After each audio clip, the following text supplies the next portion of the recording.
Salam, bugün sizinlə belə deyək, hüquq dünyasının təməllərinə, amma əslində gündəlik həyatımıza toxunan çox vacib bir mövzuya baş vururuq. Azərbaycanın qanunvericilik sisteminə, əlimizdəki əsas mənbə isə elə bu sistemin özəyi, yəni konstitusiyamızdır. Daha dəqiq desək, onun məhz qanunvericilik sisteminə həsr olunmuş 10-cu fəsli. Məqsədimiz də əslində sadədir. Ölkədə qaydalar necə yaranır, hansı qayda daha güclüdür, hansı daha üstündür və bütün bunlar, yəni bu sistem sizin üçün nə deməkdir, bunu anlamağa çalışacağıq. Başlanğıc nöqtəsi məncə çox aydındır. Konstitusiyanın özü bu sistemdə ən yuxarıdadır. Ən ali hüquqi qüvvəyə malikdir.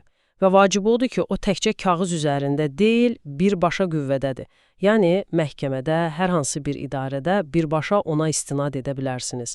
Bütün digər qanunlar, qaydalar məhz bu konstitusiya təməli üzərində qurulur. Amma konstitusiyadan aşağıda nə var? Bu, necə deyim, hüquqi piramida necə işləyir və niyə məhz belə qurulub? Gəlin bu qatları bir-bir açaq, görək nə var, nə yox. Bəli, çox doğru vurğulayırsınız. Bu sistem heç də təsadüfi deyil. Çox məntiqli bir hiyerarxiyası var. Yəni, pilləli quruluşu. Elə konstitusiyanın özü də bu quruluşu təsvir edir. Bu hiyerarxiyanın əsas məqsədi nədir? Hüquqi müəyyənliyi təmin etməkdir. Yəni, hamı bilməlidir ki, hansı qayda daha üstündür. Əgər iki fərqli qayda, deyək ki, bir-biri ilə ziddiyyət təşkil edirsə, hansını əməl etmək lazımdır? Bu, əslində qanunun aliliyinin, sistemin proqnozlaşdırıla bilən olmasının təməl şərtlərindən biridir, bəlkə də ən vacibidir. Maraqlıdır. Onda gəlin bu pillələri, necə deyərlər, yuxarıdan aşağıya doğru bir nəzərdən keçirək. Zirvədə konstitusiya olduğunu bildik. Bəs ondan dərhal sonra hansı aktlar gəlir? Deməli, zirvədə dediyimiz kimi konstitusiya özü dayanır. Bu, xalqın iradəsini ən yüksək səviyyədə ifadə edən təməl sənəddir. Ondan dərhal sonra hüquqi qüvvəsinə görə referendumla qəbul edilmiş aktlar gəlir. Bilirsiniz, referendum birbaşa xalq səs verməsidir. Ona görə də bu yolla qəbul edilən qaydaların da legitimliyi, yəni qanuniliyi və hüquqi gücü çox yüksəkdir. Növbəti pillədə artıq xalqın seçdiyi nümayəndələr, yəni Milli Məclisin qəbul etdiyi qanunlar yer alır. Bundan sonra isə icra hakimiyyətinin aktları sıralanır. Prezidentin imzaladığı fərmanlar, sonra hökumətin, yəni Nazirlər Kabinetinin qərarları. Və nəhayət, ən aşağıda demək olar ki, ayrı-ayrı nazirliklərin, komitələrin, yəni mərkəzi icra hakimiyyəti orqanlarının normativ aktları, məsələn, hansısa təlimatlar, əsasnamələr və s. Aydındır. Deməli, bu sıralama bir növ, necə deyim, həm də demokratik legitimliyi, səlahiyyət dərəcəsini əks etdirir, elə deyilmi? Yəni, xalqın birbaşa qəbul etdiyi konstitusiya və referendum aktları ən yuxarıda. Sonra seçilmiş parlamentin qanunları, daha sonra isə təyin edilmiş icra strukturlarının, yəni prezidentin, hökumətin, nazirliklərin aktları. Yaxşı, bəs çox maraqlı bir məqam beynəlxalq müqavilələr. Azərbaycanın tərəfdar çıxdığı, imzaladığı o qədər beynəlxalq sənəd var. Onlar bu sistemin harasındadır? Bu milli hiyerarxiyaya necə inteqrasiya olunur? Bu, həqiqətən də çox aktual və çox vacib bir sualdır. Konstitusiya çox aydın şəkildə göstərir ki, Azərbaycanın tərəfdar çıxdığı, yəni Milli Məclis tərəfindən təsdiqlənən, ratifikasiya edilən beynəlxalq müqavilələr ölkənin qanunvericilik sisteminin ayrılmaz hissəsidir. Bu nə deməkdir? O deməkdir ki, onlar da eynilə milli qanunlar kimi hüquq mənbəyidir və ölkə daxilində tətbiq olunmalıdır. Hətta, Konstitusiyada çox prinsipial, çox vacib bir müddəa var. Əgər milli qanunvericilik aktları ilə, burada amma iki toxunulmaz istisna var, Konstitusiyanın özü və referendumla qəbul edilən aktlar, bunlar istisnadır. Amma digər aktlarla beynəlxalq müqavilənin müddəaları arasında bir fərq, bir ziddiyyət yaranarsa, o zaman beynəlxalq müqavilə tətbiq olunur. Doğrudan, yəni beynəlxalq müqavilə üstün gəlir. Bəli, məhz elə. Bu, Azərbaycanın öz beynəlxalq öhdəliklərinə nə qədər ciddi yanaşdığını göstərir və beynəlxalq hüququn müəyyən çərçivədə milli hüquqdan üstünlüyünü qəbul etdiyini ortaya qoyur. Bu, həm də indiki qlobal dünyada inteqrasiyanın hüquqi təzahürüdür əslində. Bu, həqiqətən də diqqət çəkicidir. Deməli, adi bir qanunla beynəlxalq öhdəlik arasında ziddiyyət varsa, məhkəmə və ya hər hansı bir qurum beynəlxalq öhdəliyə əsas götürməlidir. Bu, vətəndaşlar üçün də əlavə bir hüquq mənbəyi deməkdir, eləmi? Tamamilə doğrudur. Əlavə bir zəmanət, əlavə bir hüquq mənbəyi. Yaxşı, Konstitusiyanın bu fəslində Naxçıvan Muxtar Respublikası ilə bağlı da xüsusi qaydalar var idi, deyəsən. Bu ümumi sistem Naxçıvanın xüsusi statusu ilə necə uzlaşır? Orada vəziyyət necədir? Bəli, Naxçıvan Muxtar Respublikası Azərbaycanın tərkibində muxtar dövlət statusuna malikdir. Ona görə də onun özünün də qanunvericilik sahəsində müəyyən səlahiyyətləri var, təbii ki.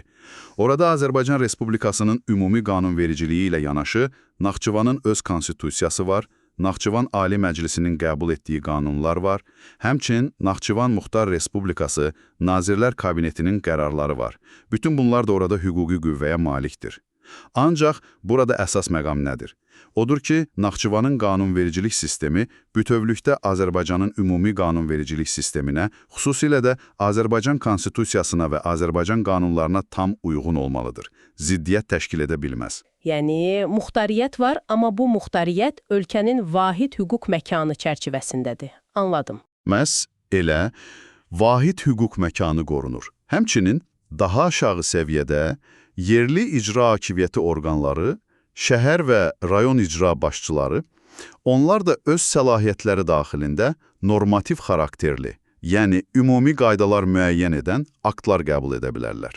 Təbii ki, onların da qəbul etdiyi aktlar bütün yuxarıdakı hüquqi aktlara, konstitusiyadan tutmuş, qanunlara, fərmanlara, Nazirlər Kabinetinin qərarlarına, hətta nazirliklərin əmrlərinə qədər heç birinə zidd olmamalıdır. Yaxşı, indi bu mürəkkəb, çox pilləli strukturu təxminən təsəvvür etdik, amma təkcə struktur yəqin ki, kifayət deyil. Bəs bu sistemin sağlam işləməsini təmin edən hansısa ümumi prinsiplər varmı? Yəni, konstitusiyadan tutmuş, o ən aşağı səviyyəli normativ akta qədər hamısının tabe olmalı olduğu fundamental qaydalar nədir? Çünki təkcə iyerarxiya yox, yəqin ki, bu aktların məzmununa, qəbuluna dair də tələblər var, elə deyilmi? Tamamilə doğru vurğuluyursunuz. Təkcə forma, iyerarxiya deyil, məzmun və prosedur da çox önəmlidir. Və konstitusiya bir neçə belə fundamental prinsipi çox aydın şəkildə təsbit edir. Bəlkə də ən əsası, ən fundamentalı odur ki, bütün normativ hüquqi aktlar hüquqa və haqq ədalətə əsaslanmalıdır. Konstitusiya bunu hətta mötərizədə açıqlayır. Bərabər mənafelərə bərabər münasibət prinsipi. Bu, çox dərin bir tələbdir əslində. Yəni, qanunlar və digər qaydalar təkcə formal cəhətdən düzgün olmamalıdır, həm də ədalətli olmalıdır. Mahiyyətcə eyni vəziyyətdə olanlara fərqli, ayrı seçkili yaradan bir yanaşma olmamalıdır. Bu, bir növ qanunvericinin, hüquq tətbiq edənin özbaşınalığının qarşısını alan mənəvi hüquqi bir sədddir, bir bariyerdir. Hüquqa və haqq ədalətə əsaslanma, bu həqiqətən də vacib səslənir. Fundamental bir prinsipdir. Bəs texniki tərəflər necə? Məsələn, tutaq ki, bir qanun qəbul edildi və ya prezident fərmanı imzalandı. O, elə qəbul olunan andan hamısı üçün məcburi olur? Yoxsa biz, yəni vətəndaşlar, bu yeni qaydadan necə xəbər tuturuq? Bunun bir mexanizmi var? Əlbəttə var və bu ikinci çox vacib prinsipə gətirib çıxarır. Dərc edilmə şərti. Bu son dərəcə mühümdür. Konstitusiya çox qəti şəkildə bildirir ki, istər referendumla qəbul edilmiş aktlar olsun, istər qanunlar, istər prezident fərmanları, istərsə də Nazirlər Kabinetinin qərarları, fərqi yoxdur. Onlar yalnız və yalnız rəsmi qaydada dərc edildikdən sonra məcburi hüquqi qüvvəyə minir. Yəni, dərc olunmadan məcburi deyil? Qətiyyən, dərc olunmayan bir qaydaya əməl etməyə heç kim məcbur deyil. Hətta Konstitusiyada xüsusi bir bənd var ki, bunu birbaşa deyir. Heç kəs dərc edilməyən normativ hüquqi aktın icrasına məcbur edilə bilməz və ya belə bir aktı icra etmədiyi üçün məsuliyyətə cəld edilə bilməz. Bu, hüquqi müəyyənliyin, şəffaflığın əlifbasıdır. Vətəndaş bilməlidir ki, dövlət ondan nə tələb edir və bu tələb harada rəsmi şəkildə, hamı üçün əlçatan formada əks olunub. Bunun dərc edilmə qaydası necədir bəs? Harada dərc olunur? Bunun konkret qaydaları isə ayrıca Konstitusiya qanunu ilə müəyyən edilir. Amma əsasən rəsmi dövlət qəzetində, Azərbaycan qəzeti və ya rəsmi elektron məlumat bazalarında dərc olunur. Bu, inanılmaz dərəcədə vacib bir zəmanətdir, həqiqətən. Deməli, heç bir gizli qanun, gizli qayda ola bilməz. Əgər bir qayda rəsmi şəkildə elan olunmayıbsa, dərc edilməyibsə, heç kim sizdən ona əməl etməyi tələb edə bilməz. Bu, həm də işimizi proqnozlaşdırmağa imkan verir, qaydalar qəfirdən, xəbərsiz peyda olmur. Yaxşı, bəs aktlar arasında ziddiyyət olarsa necə? Məsələn, Nazirlər Kabinetinin bir qərarı prezidentin əvvəlki bir fərmanına zidd gəlirsə nə baş verir? Hansı tətbiq olunur? Bax, burada yenə əvvəldə danışdığımız o hiyerarxiya prinsipi, o pilləli quruluş işə düşür. Konstitusiya bunu da çox aydın şəkildə tənzimləyir. Sistem özü bu cür vəziyyətlər üçün həll yolu təklif edir. Necə? Qanunlar konstitusiyaya zidd ola bilməz. Prezidentin fərmanları həm konstitusiyalara, həm də qanunlara zidd ola bilməz. Nazirlər Kabinetinin qərarları həm konstitusiyaya, həm də qanunlara, həm də prezident fərmanlarına zidd olmamalıdır. Daha aşağıda dayanan nazirliklərin, komitələrin aktları isə bütün bu yuxarıda sadalananların hamısına, konstitusiyaya, qanunlara, fərmanlara, Nazirlər Kabinetinin qərarlarına zidd olmamalıdır. Yəni, çox aydın bir tabeçilik münasibəti var. Hər bir aşağı pillədəki akt özündən yuxarıdakı bütün aktlara uyğun olmalıdır. Deməli, ziddiyyət olanda avtomatik olaraq daha yuxarıdakı qüvvədə qalır. Bəli, əgər praktiki olaraq belə bir ziddiyyət aşkarlanarsa, şübhəsiz ki, daha yüksək hüquqi qüvvəyə malik olan akt, yəni hiyerarxiyada daha yuxarıda dayanan akt tətbiq edilməlidir. Əlbəttə, bu cür ziddiyyətlərin rəsmi şəkildə müəyyən edilib aradan qaldırılması üçün isə Konstitusiya Məhkəməsi kimi xüsusi hüquqi mexanizmlər də mövcuddur. Amma ümumi prinsip budur, yuxarıdakı daha güclüdür. Anladım. Yəni sistemin özündə bu ziddiyyətləri həll etmək üçün necə deyərlər, təhlükəsizlik klapanları nəzərdə tutulub. Bu da yaxşı. Konstitusiyanın bu fəslində daha bir maraqlı, bəlkə də biraz çaşdırıcı görünə bilən məqam var idi. Qanunların və digər aktların geriyə qüvvəsi məsələsi. Bu nə deməkdir? Geriyə qüvvə nədir? Bunu biraz daha sadə izah edə bilərsinizmi? Qəbul edilən yeni bir qayda, dünən, sırağa gün, yəni o qayda qüvvəyə minməzdən əvvəl baş vermiş hadisələrə və yaranmış münasibətlərə də tətbiq edilir. Ümumi qayda, hüququn əsas prinsiplərindən biri budur ki, qanun geriyə şamil olunmur. Yəni, bugün yeni, daha sərt bir qayda qəbul edilirsə, o yalnız bugündən sonraki hərəkətlərə aiddir. Dünənki hərəkətinizə görə sizi bugün qəbul edilmiş daha sərt qanunla cəzalandıra bilməzlər. Bu ümumi prinsipdir. Hə, bu məntiqlidir. Amma Konstitusiya burada çox humanist və ədalətli bir istisna müəyyən edir. Əgər yeni qəbul edilmiş normativ hüquqi akt sizin hüquqi vəziyyətinizi yaxşılaşdırırsa, baxın bu vacibdir, yaxşılaşdırırsa, məsələn, əvvəllər mövcud olan bir məsuliyyəti tamamilə ləğv edirsə və ya onu yüngülləşdirirsə, deyək ki, cərimənin miqdarını azaldır və ya hansısa əməlin cəzasını yüngülləşdirir və o zaman bu yeni, daha yaxşı qaydanın qüvvəsi geriyə şamil edilir. Yəni, bu halda yeni, yüngülləşdirici qayda keçmişdə baş vermiş hadisələrə də tətbiq oluna bilər. Əgər kimsə köhnə, daha ağır qayda ilə məsuliyyətə cəlb edilibsə, yeni, yüngül qaydanın tətbiqini tələb edə bilər. Aha, deməli ancaq vəziyyəti yaxşılaşdıranda geriyə işləyir. Məhz elə. Amma əgər yeni qayda vəziyyəti pisləşdirirsə, məsuliyyəti artırırsa və ya yeni bir məsuliyyət növü müəyyən edirsə və yaxud heç bir dəyişiklik etmirsə, onun geriyə qüvvəsi olmur. Qətiyyən, bu insanların hüquqi təhlükəsizliyi üçün çox vacib bir zəmanətdir. Yəni, siz əmin olmalısınız ki, gələcəkdə qəbul ediləcək daha sərt qanunlara görə, keçmişdəki əməllərinizə görə cəzalandırılmayacaqsınız. Bu da çox aydın oldu. Həqiqətən də ədalətli yanaşmadır. Deməli, qayda ancaq xeyrimizə dəyişəndə keçmişə təsir edə bilər. Yaxşı, bəs ən yerli səviyyəyə, bələdiyyələrə gəlsək, şəhər, qəsəbə, kənd bələdiyyələri, onların qəbul etdiyi qərarlar, qaydalar bu ümumi sistemə necə uyğunlaşır? Onların statusu nədir? Bələdiyyə aktları da Konstitusiyada ayrıca tənzimlənir və demək olar ki, oxşar, eyni əsas prinsiplərə tabedir.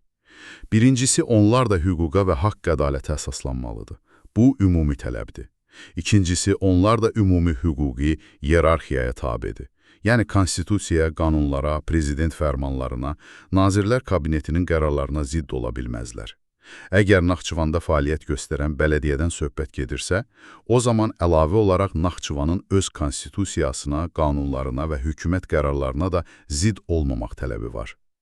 Əgər bələdiyyənin qəbul etdiyi yerli əhəmiyyətli bir qərar, məsələn, yerli vergi və ya ödənişlə bağlı, abadlıqla bağlı bu tələblərə cavab verirsə, konstitusiya və digər qanunlara zidd deyilsə, o zaman onun icrası həmin bələdiyyənin ərazisində yaşayan sakinlər və orada fəaliyyət göstərən şirkətlər, yəni hüquqi şəxslər üçün məcburidir. Deməli, yerli səviyyədə də öz səlahiyyətləri çərçivəsində məcburi qaydalar müəyyən etmək imkanı var. Amma bu da ümumi çərçivəyə, yuxarıdakı qaydalara uyğun olmalıdır. Tamamilə doğrudur. Yerli özünü idarə etmənin bir təzahürüdür, amma yenə də vahid hüquq sistemi daxilində. Beləliklə, deyəsən, ümumi mənzərə artıq xeyli aydınlaşdı. Azərbaycanda konstitusiyadan başlayıb, referendum aktları, qanunlar, fərmanlar, qərarlar, nazirlik aktları və nəhayət yerli bələdiyyə qərarlarına qədər uzanan çox aydın pilləli bir qanunvericilik sistemi var. Və bu sistem təkcə quru bir strukturdan ibarət deyil, həm də çox vacib prinsiplərə əsaslanır. Ədalət prinsipi, dərc olunma və şəffaflıq prinsipi, aktlar arasında ziddiyyətsizlik prinsipi, geriyə qüvvənin məhdudluğu prinsipi. Bəli, üstəgəl, beynəlxalq hüququn da bu sistemdəki xüsusi yeri və əhəmiyyəti. Bəli, onu unutmayaq. Beynəlxalq müqavilələr də sistemin tərkib hissəsidir və hətta müəyyən şərtlərlə milli qanunlardan üstün tutulur. Bütün bunlar sizin üçün, əziz dinləyicimiz, niyə əhəmiyyətlidir? Çünki gündəlik həyatınızda qarşılaşdığınız hər bir qaydanın, hər bir tələbin mənbəyini bilmək, onun hüquqi əsasını anlamaq və sizin bu qaydalar qarşısındakı hüquq və vəzifələrinizi dərk etmək məhz bu sistemin necə işlədiyini bilməkdən keçir. Hansı qaydaya niyə əməl etməli olduğunuzu və ya hansı qaydanın sizə nə kimi hüquqlar verdiyini bilmək üçün bu struktur və prinsipləri anlamaq vacibdir. Tamamilə doğrudur. Bu sistemin mövcudluğu və bu prinsiplərin xüsusilə də konstitusiya səviyyəsində təsbit edilməsi əslində dövlətin və məmurların özbaşınalığına qarşı bir sığortadır, bir zəmanətdir. Bu, hüquqi dövlət quruculuğunun əsas elementlərindən biridir. Yəni, hər kəs, o cümlədən dövlətin özü də qanuna tabedir. Və bu qanunlar da öz növbəsində müəyyən, ədalətli, öncədən bilinən prinsiplər əsasında yaradılmalı və tətbiq edilməlidir. Bugün biz Azərbaycan Konstitusiyasının konkret olaraq 10-cu fəslinə fokuslandıq və ölkənin qanunvericilik sisteminin əsas konturlarını belə deyək, nəzəri cəhətdən necə qurulduğunu araşdırdıq. Gördük ki, Konstitusiya sadəcə bir deklarasiya, bir bəyannamə deyil, real işləyən, ən ali hüquqi gücə malik bir sənəddir. Həmçinin o fundamental prinsipləri bir daha xatırlatdıq. Aktların təkcə formal qanuniliyinin yox, həm də hüquqa və ədalətə əsaslanmasının vacibliyi, vətəndaşların öz hüquq və vəzifələrini bilməsi üçün dərc edilmənin kritik əhəmiyyəti, beynəlxalq öhdəliklərin milli hüquqdakı rolu və əlbəttə qanunun geriyə şamil edilməməsi prinsipinin hüquqi təhlükəsizlik üçün nə qədər mühüm olduğu. Amma gəlin sonda bir anlıq nəzəriyyədən biraz kənara çıxıb, biraz fərqli bir sual üzərində düşünək. Bugün müzakirə etdiyimiz bu sistem, konstitusiya ilə möhkəmləndirilmiş bu dəqiq iyerarxiya, bu prinsiplər, ədalət, şəffaflıq, beynəlxalq hüquqa hörmət, bunlar daşdan yonulmayıb, zamanla dəyişə bilər. Və sürətlə dəyişən dünya, yeni texnologiyalar, qlobal problemlər bu hüquqi struktura gələcəkdə necə təsir edə bilər? Və ən əsası, bu potensial dəyişikliklər sabah sizin, yəni hər birimizin gündəlik həyatına, sahib olduğumuz hüquqlara və daşıdığımız öhdəliklərə konkret olaraq necə yansıya bilər? Bu, məncə, üzərində düşünməyə dəyər bir sualdır. Bugün bizimlə bu hüquqi araşdırmada olduğunuz üçün təşəkkür edirik.